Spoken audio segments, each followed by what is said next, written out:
नमस्कार, मेरे YouTube channel science study blog में आप सभी का स्वागत है। तो कैसे हैं आप लोग? आशा करता हूँ आप सब लोग ठीक होंगे, मस्त होंगे, अपने काम में बिल्कुल ही व्यस्त होंगे।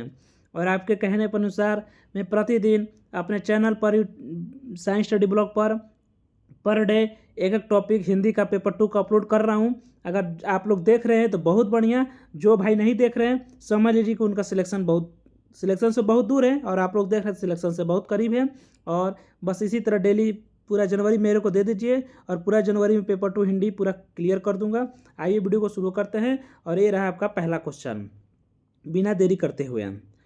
आपका पहला क्वेश्चन कह रहा है दोस्त मेरे कि जयशंकर प्रसाद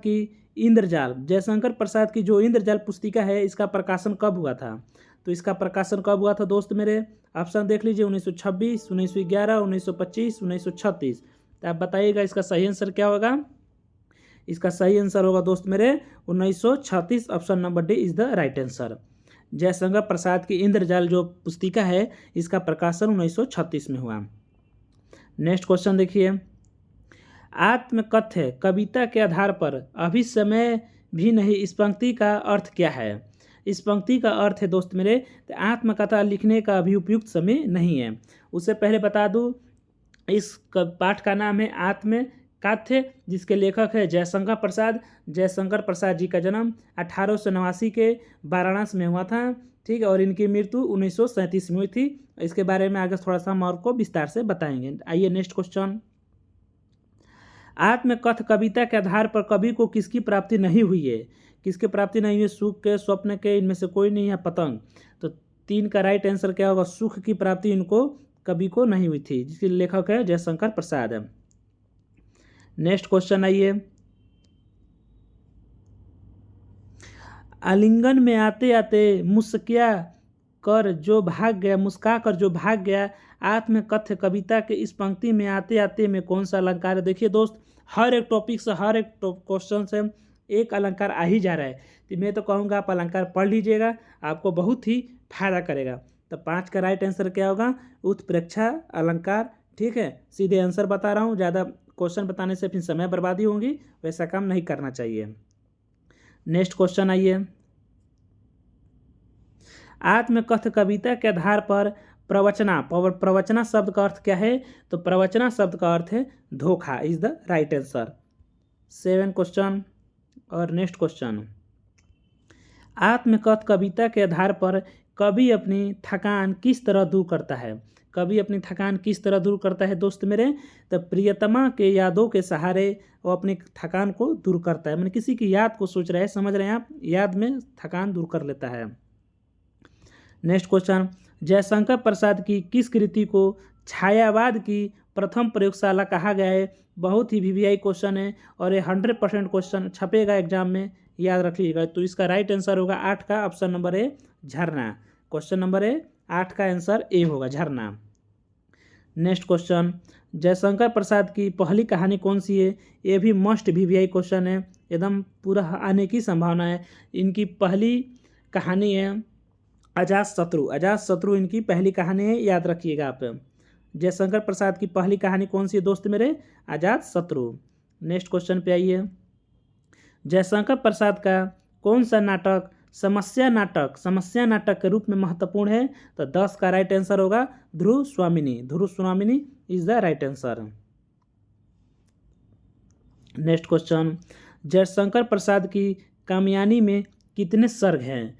तो 12 का इज द राइट आंसर होगा, 12 का इज द राइट आंसर यहाँ पर दिया है 15, is the right answer D, ठीक। नेक्स्ट क्वेश्चन, झरना किसका काव्य संग्रह है? तो अभी आप किसके बारे में पढ़ रहे हैं? जयशंकर प्रसाद के बारे में। ऐसे मैं आपको और लास्ट में थोड़ा सा डिटेल बताऊंगा। झरना किसका काव्य संग्रह है? जयशंकर प्रसाद की। नेक्स्ट क्वेश्चन, आत्मकथ कविता के आधार पर कवि को मित्र किस लिए निवेदन करते हैं? कवि को किस लिए निवेदन करते हैं? तो आत्मकथा लिखने के लिए वो निवेदन कर रहे हैं। नेक्स्ट क्वेश्चन, छायावाद की सर्वश्रेष्ठ रचना निम्न में से किसे मानी जाती है? तो आपको पता ही है कि जयशंकर प्रसाद की सबसे महत्वपूर्ण कौन सी है?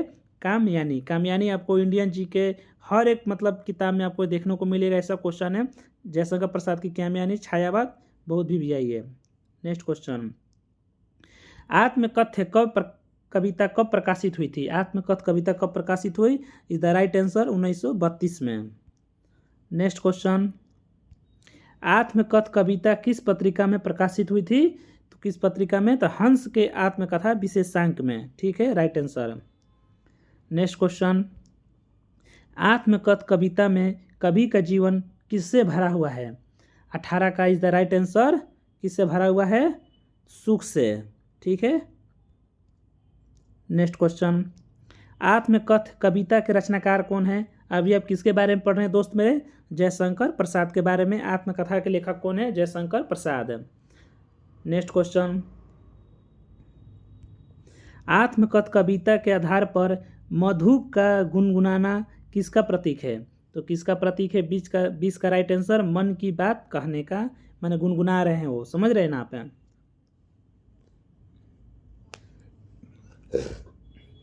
नेक्स्ट क्वेश्चन दोस्त मेरे, आत्मकथ्य कविता के अनुसार कवि अपनी कथन के द्वारा क्या कहना चाहता है? तो कवि अपनी कथन के द्वारा कहना चाहता है कि आत्मकथा लिखने से हानियां ही हानियां हैं। ठीक, is the right answer. Question number 22, आत्मकथ्य कविता के आधार पर सरलते संबोधन किसके लिए है? तो किसके लिए है दोस्त मेरे? तो अपने सरल स्वभाव के लिए। यहाँ आप थोड़ा सा इसको देखकर भी क्वेश्चन को आप पकड़ सकते हैं आंसर। ठीक है। नेक्स्ट क्वेश्चन, आत्मकथ्य कविता में कवि कैसा स्वप्न देखकर जाग गया था? तो कवि जग गए थे, किसका स्वप्न देखा? तो प्रेमिका के साथ प्रेम का स्वप्न देखा। अधिकतर लोग यही स्वप्न देखते हैं, समझ ही रहे हैं आप। प्रेम प्यार वाला सपना जनरेशन ही से चल गया है भाई, उस समय भी ये था, अभी भी यही है। आत्मकथ्य कविता के अनुसार कवि अपनी आत्मकथा क्यों नहीं लिखना चाहता? वो इसलिए नहीं लिखना चाहता क्योंकि स्वयं को लघु मानता है। मतलब स्वयं को लघु मानता है, कहने का मतलब अपने आप को छोटा सा, मतलब कविता मानता है कि छोटा सा मैं लेखक हूँ, छोटा सा हूँ, तो क्या लिखूँ। ठीक है। नेक्स्ट क्वेश्चन, निम्नांकित में से जयशंकर प्रसाद का नाटक कौन सा है? अभी आप पढ़ रहे हैं किसके बारे में? जयशंकर प्रसाद के बारे में। तो इसका कौन सा है? एक घंट भी है, ध्रुव स्वामिनी भी है, चंद्रगुप्त भी है। इसका राइट आंसर होगा ऑप्शन नंबर डी उपरोक्त सभी। नेक्स्ट क्वेश्चन, तितली उपन्यास का प्रकाशन वर्ष क्या है? तितली कब प्रकाशित हुई थी? इसका राइट आंसर होगा 1930। नेक्स्ट क्वेश्चन, और कभी इसका लास्ट क्वेश्चन, झरना जो 1918 में प्रकाशित हुआ था, जयशंकर प्रसाद की कितनी कविताओं का संग्रह है? कितनी कविताओं का संग्रह है? 24 कविताओं का संग्रह है। ठीक है। अब थोड़ा सा एक बात और देख लीजिए, जो क्वेश्चन हाईलाइट है, जो मतलब पूछने की संभावना, उसको देखिए मैं हाईलाइट कर दिया हूँ आप लोग के लिए। देख लीजिए, जयशंकर प्रसाद का जन्म सन 1889 के वाराणसी में हुआ था। काशी के प्रसिद्ध क्वींस कॉलेज में पढ़ने गए, परंतु स्थिति अनुकूल न होने के कारण वे 8वीं क्लास से आगे नहीं पढ़ पाए। बाद में ही वह घर पर संस्कृत, हिंदी, फारसी का अध्ययन किया। छायावादी कवियों में प्रमुख हैं जयशंकर प्रसाद। जयशंकर प्रसाद का सन 1937 में निधन हो गया। यहाँ पर देख लीजिए, अजातशत्रु, चंद्रगुप्त, स्कंदगुप्त और ध्रुव स्वामिनी उनके नाटक तो हैं, तो कंकाल, तितली, इरावती उपन्यास भी है ना। अजातशत्रु, चंद्रगुप्त, स्कंदगुप्त, ध्रुव स्वामिनी उनकी नाटक है, लेकिन कंकाल, तितली और इरावती उनकी उपन्यास है। ठीक है दोस्तों, यही जो जैसा क्वेश्चन पूछेगा बिल्कुल वही पढ़ाया हूँ, बिल्कुल फालतू नहीं पढ़ाया हूँ।